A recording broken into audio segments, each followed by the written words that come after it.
You're watching KSL-5 News. And at 4 o'clock, good afternoon, everybody. Thanks for joining us. We start now with breaking news. Firefighters responding to a pesticide exposure at a senior apartment complex. News specialist Tanya Dean is at the scene right now. So, Tanya, what can you tell us at this point? Yeah, Keith and Ashley, Salt Lake City firefighters just evacuated this senior apartment complex. It's at 158 North, 600 West because of a hazmat situation. Now, let me tell you what we know so far. Now, chemicals got released into the building through some type of pest control fogger. It happened on the second floor of the building.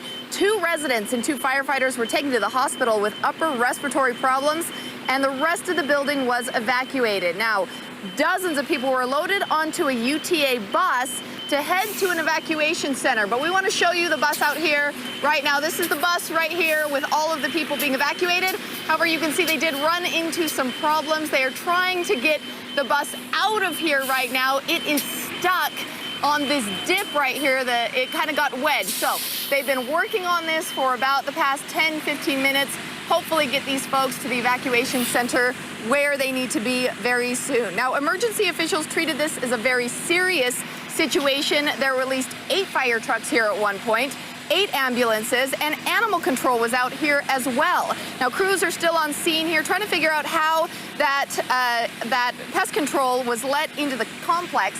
Part of the problem, they say, the PIO says, is that the fogger was in a different language, and so they were having a trouble reading it. They don't know exactly what chemicals were in there. They didn't know exactly how to turn it off, that kind of thing. So they're here. They're still trying to figure it all out.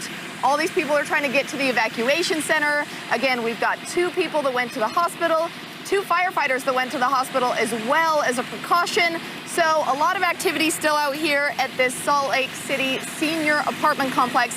They did send out so many crews because of the nature of the hazmat situation, but also because of the nature of the residents here. They're very sensitive to chemical exposure, and so they really wanted to make sure that everyone was going to be okay. Now, we did talk to someone who was inside the building at the time of the evacuation. We'll hear from him coming up at 10, and Keith and Ashley will continue to monitor and see any updates we have. We'll bring them to you on KSL. Okay, thank you, Tanya Dean. Hope everybody's okay.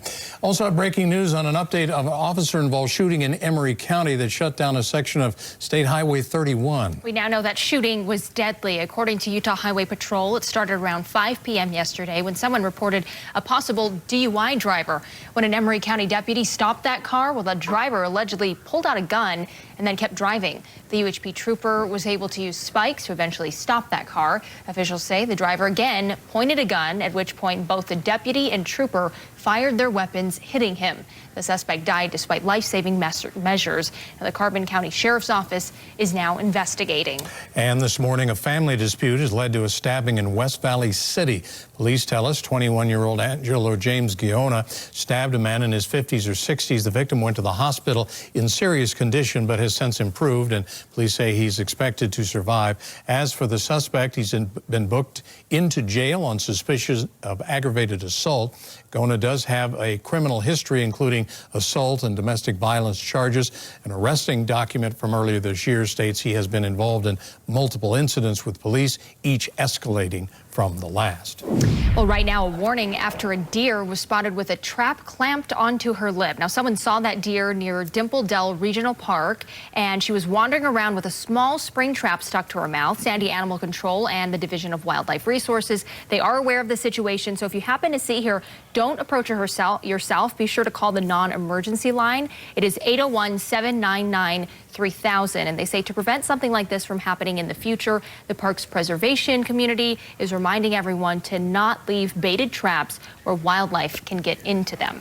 And other wildlife to look out for, cougars, especially in the Bountiful area. DWR reports 2 spotted last night. This was in the area of 3000 south, about 650 to 950 east. That's a neighborhood that's right up against the mountains there. DWR officials warning to make sure children and small pets are inside between dusk and dawn. They believe this is the same pair of cougars that's also responsible for killing deer in a backyard.